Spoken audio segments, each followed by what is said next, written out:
Ladies and gentlemen, in the Void subclass rework that was ushered in with the Witch Queen expansion, all three classes, Hunters, Titans, and Warlocks, have access to the same base set of grenades. So, which one's the best? Well, it's really not quite as simple as pointing out one and saying, yeah, that's better than all the others. All of these grenades have their own sets of strengths, weaknesses, and situational utility. But these are things that can be calculated, quantified, measured, and discussed, which is going to be the focus of this video. We'll take a look at all 7 unique Void grenades at base in PvE.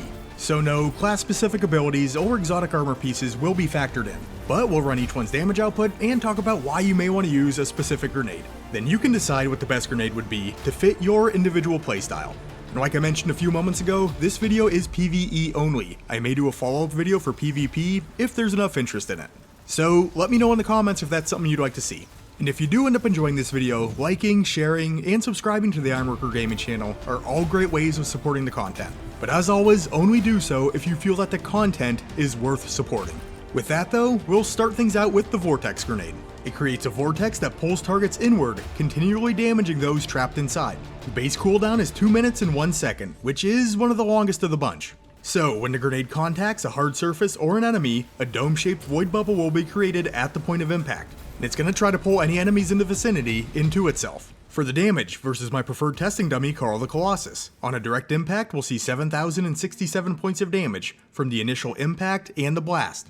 Each tick of damage from the void field is going to register 3,326. The maximum damage ticks I was able to see is 12, and that was registered over the grenade's 4.5 second duration. So the total maximum damage output is 46,979. In terms of damage per second, that comes in at 10,440. So the Vortex grenade kinda has mediocre damage output, but does have some decent utility. The inward pull from the grenade is nice, both helping out with catching more targets, and also ensuring that each one of those targets eats a few more ticks of damage. You can also throw this grenade in front of doorway spawn points, so enemies eat the damage as they're entering the battlefield. And it's not a bad option for single target damage versus your slower moving or stationary enemies who can't exit the damage field quickly. Next, the Void Spike. This will attach to any surface and emits a torrent of damaging void light. Base cooldown is 1 minute and 31 seconds, which is one of the fastest.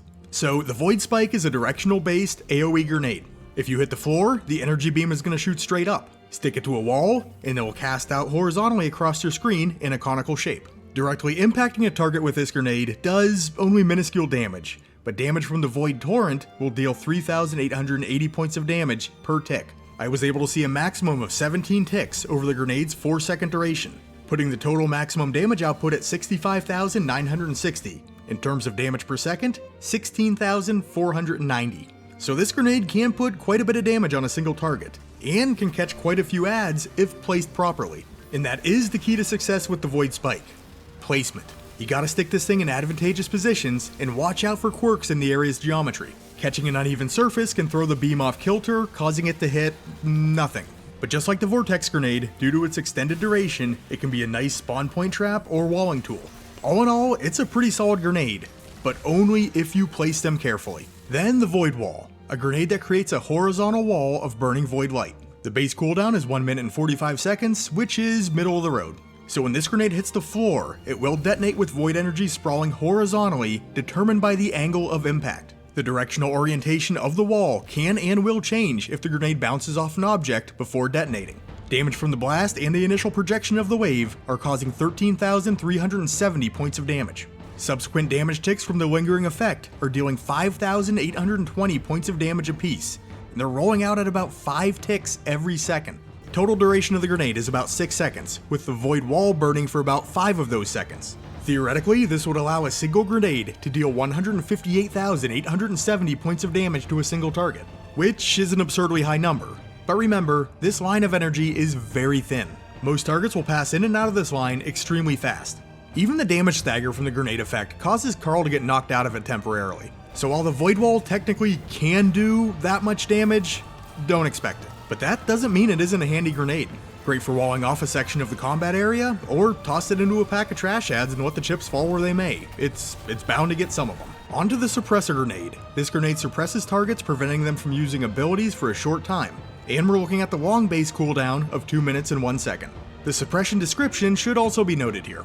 The target is taken out of any active ability and cannot activate abilities or movement modes while suppression persists.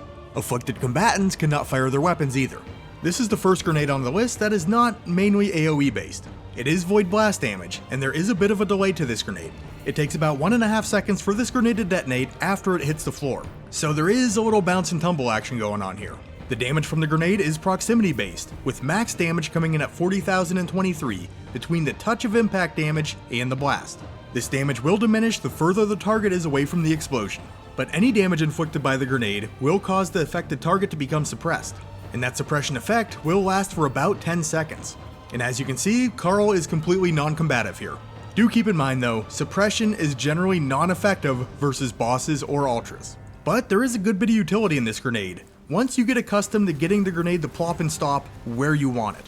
Turning enemies into bumbling cannon fodder is always helpful. Plus there are several artifact mods here in Season of the Risen that do pair specifically with the suppression effect. If you're into tinkering and build crafting, give them a try. Moving on, the scatter grenade.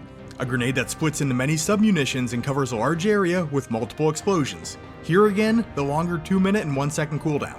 So you throw the grenade, it breaks into smaller grenades on contact. They explode and spawn more mini grenades that then explode themselves. For the maximum damage output, if you get one of these grenades to blow right on a target, in this jumbled mess of numbers on the screen, I have the phase 1 explosion dealing 26,773 points of damage, with the secondary blasts resulting in 29,206 points of damage. Grand total 55,979.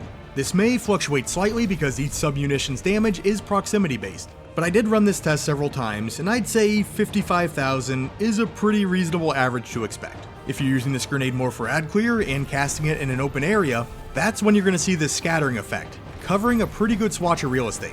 And while the damage from each individual explosion isn't extremely impressive, it's generally enough to wipe out packs of lower level ads, even if they're not as tightly grouped up as you'd like them to be. Next up, the magnetic grenade, a grenade that attaches to targets and explodes twice. Here again, base cooldown of 2 minutes and 1 second. I have the impact damage versus Carl coming in at 306. The first explosion occurs 1.2 seconds after attachment, dealing 22,771. The secondary blast comes in 0.8 of a second later, at the 2-second mark, dealing the same 22,771. This totals out to 45,848. Damage per second, if it really even matters in this case, is 22,924. So, not really great damage, but the magnetic grenade does carry a healthy amount of tracking, going a long way in helping that grenade catch an enemy and guaranteeing that damage. This could be a decent option versus highly mobile targets who tend to move in and out of the damage fields caused by our other grenades. Or in scenarios where ads are very tightly packed in, since the blast can do a nice chunk of collateral damage. Last grenade, the Axion Bolt, which did grow in popularity in competitive PvP over the last few months, but we're talking PvE here. The grenade forks on impact into smaller bolts that seek out targets. Base cooldown is the quick 1 minute and 31 seconds. So, upon contacting a surface, the grenade will split into 2 Void Seeker orbs that aggressively track down enemies, as long as there are targets somewhere in the neighborhood of the initial point of impact. If you toss the grenade too far away from an enemy, nothing's gonna happen. No Void Seeker orbs will spawn.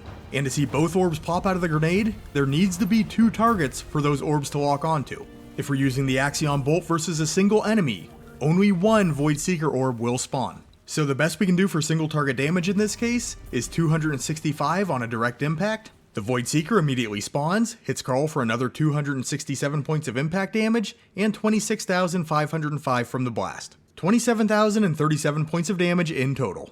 And while single target damage from the Axion Bolt is lacking, it pretty much does guarantee that damage. It has the added benefit of being able to hit targets around corners, behind cover, or just out of your line of sight in general.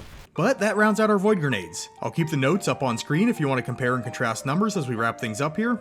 And if you came to the video looking for general information on the subject matter, I hope you found it useful. And if you would like me to run some grenade testing in PvP, let me know. I can probably find the time to make that happen. But if you did enjoy the video, please remember to leave it a like, and consider subscribing to the Ironworker Gaming channel if you're not already. These things really do help out, and they're always greatly appreciated.